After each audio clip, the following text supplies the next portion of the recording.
व्यवसाय हैसियतले तपाईँलाई म बोल्दैछु है। त्यस कारणले काठमाडौँ महानगरपालिकालाई मैले धन्यवाद दिनुपर्छ।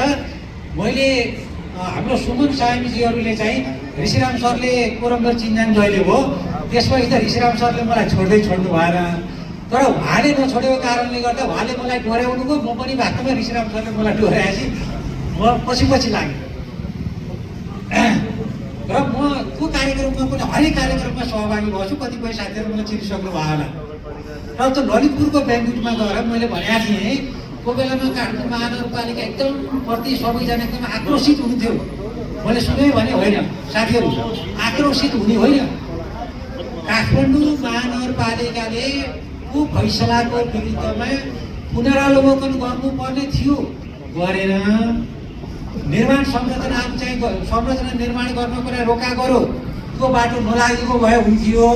अब त्यहाँ चाहिँ कस्ता किसिमका सल्लाहकार थिए, के थिए, त्यो चाहिँ बाटो अब मेयरज्यूहरूले चाहिँ विचार गरिदिनु भएन। तर त्यो सूचना जुन चाहिँ प्रकाशित गरिदिनु हो नि, यसको लागि हामीले चाहिँ के भन्दाखेरिमा काठमाडौँ महानगरपालिकालाई धन्यवाद दिनुपर्छ, साधुवाद दिनुपर्छ भनेर मैले भनेको थिएँ।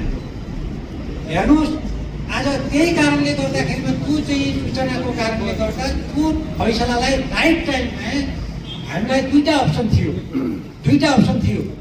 एउटा नेपाल सरकारको तर्फबाट पुनरावलोकन गर्ने, एउटा चाहिँ तपाईँ हामी अहिले म बोलिराखेको छु नि, म त सरकारी लयर त होइन, म त सरकारी लयर त होइन, हेर्नुहोस्, वकिल होइन, म त प्राइभेट लयर हो। अनि हामी प्राइभेट लयरहरूले पब्लिकको तर्फबाट छुट्टै तपाईँको चाहिँ के भन्दाखेरि तपाईँहरूको तर्फबाट छुट्टै रिट दायर गर्नुपर्ने अवस्था दुईवटा कानुनी उपचारको बाटो थियो।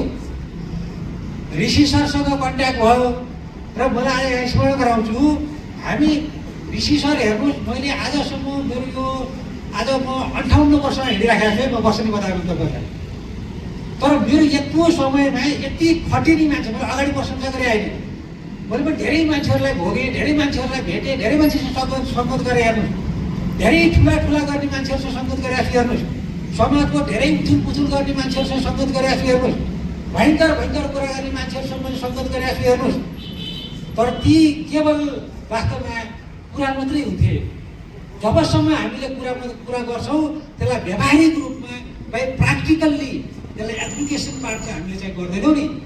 र हामी जति पनि यहाँ पढे लेखेका साथीहरू हुनुहुन्छ नि, त्यो थेसिसको अन्तिममा गएर हामीले सबैभन्दा पहिलो नम्बरमा के लेख्छौँ भने एजुकेसन पार्ट इज भेरी तपाईँको चाहिँ लुज भनेर हामी लेखेका हुन्छौँ। त्यो पर्फर्मेन्सको पार्ट चाहिँ तपाईँको हाम्रो न नेपाल सरकारको छ, न कहीँको छ, न कहीँ कसैको पनि छैन। त्यही कारणले हाम्रो दुनियाँ आज धेरै तल पर्नुको कारण त्यही हो। अनि ऋषि सरसँग मैले भेट भइसकेपछि मैले भने, सर अब पब्लिकको तर्फबाट यो मुद्दालाई छिटो पनि किनेर गर्नु छ। हेर्नु छ त यति ठुलो तपाईँहरूले त हेर्नुहोस्, अब है हामीले बुझ्दाखेरिमा यो अलिकति अलिक धेरै बुझ्यो भने पनि फेरि धेरै खाडा देखिन्छ क्या। हामी बरु बुझिएन भने धेरै खाडा देखिँदैन, तर बुझियो भने त धेरै खाडा देखिन्छ। ऋषि सर एकदम हात्ती राख्नु भएको छ।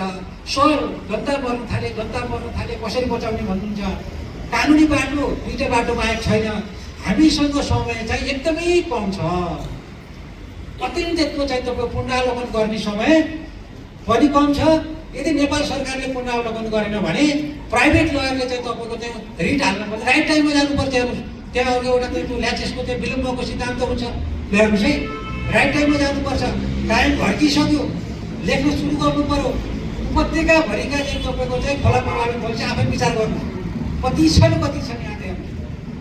अनि त्यसपछि मैले उहाँलाई के सल्लाह दिएँ भने, ऋषि सर तपाईँ लाग्दियो भने राइट ट्र्याकमा है, जुन कुरा म तपाईँलाई सल्लाह दिन्छु, यहाँ धेरैजना सल्लाह दिने छन्। अब मलाई फेरि तपाईँ विश्वास मान्नुहोस् भनेर मैले भन्न खोजेको होइन, तर म पनि चिन्छु नेपाल सरकारमा काम गर्ने धेरै व्यक्तिहरूलाई म चिन्छु जसले एकदमै प्रभावकारी रूपमा काम गर्नुहुन्छ, राइट टाइममा काम गर्नुहुन्छ। तपाईँ लाग्नुहोस्, तर यो चाहिँ काम चाहिँ पहिला नेपाल सरकारबाट पहल गरौँ। त्यसपछि वास्तवमा हामी खटिन थाल्यौँ र हामी धोबीखालाका साथीहरू ऋषि सरहरू जस्तै लाग्नु, तपाईँहरू अब जति म्याक्सिमम हुन्छ लाग्नुभयो।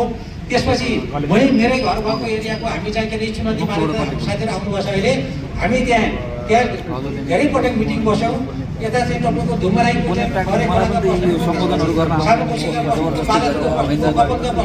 सबैले कन्ट्याक्ट गर्ने सेन्टर चाहिँ लिगली रूपमा पसल गर्नुभयो र मैले ऋण तयार गर्ने क्रममा चाहिँ म एकातिर रेडी भएर बस्नु नेपाल सरकारले पुनर्को गर्छ गर्दा थाहा छैन नगर्नु पनि सक्छ नेपाल सरकारले पुनर्को गरिदिएन भने के गर्ने त्यसमा पब्लिकको तर्फबाट गर्नु पर्यो भनेर यता म मुद्दा लेख्नतिर तयार भएँ प्राइभेटली पब्लिकको तर्फबाट त्यसपछि ऋषि सरलाई चाहिँ प्रभावकारी हुन्छ सर नेपाल सरकार जानुपर्छ त्यो बाटो देखाइसकेपछि त्यसपछि हेर्नुहोस् यो वास्तवमा यो सत्य कुरा साँचो कुरा अन्याय परेको कुरा चाहिँ भगवान्ले पनि देख्छन् भन्ने कुरा साँचो कुरा हेर्नुहोस् नेपाल सरकारमा रहेका चाहिँ धेरै व्यक्तिहरू सबै व्यक्तिहरू गलत पनि छैनन् काम ढिलो सुस्ती पनि गर्दैनन् हेर्नुहोस् त्यो पनि होइन राम्रा मान्छेहरू छन् काम एक्टिभली गर्ने व्यक्तिहरू हुन्छ मैले अगाडि भएर प्रशंसा गरेको होइन संयोगले चाहिँ हाम्रो खड्का सर चाहिँ हामी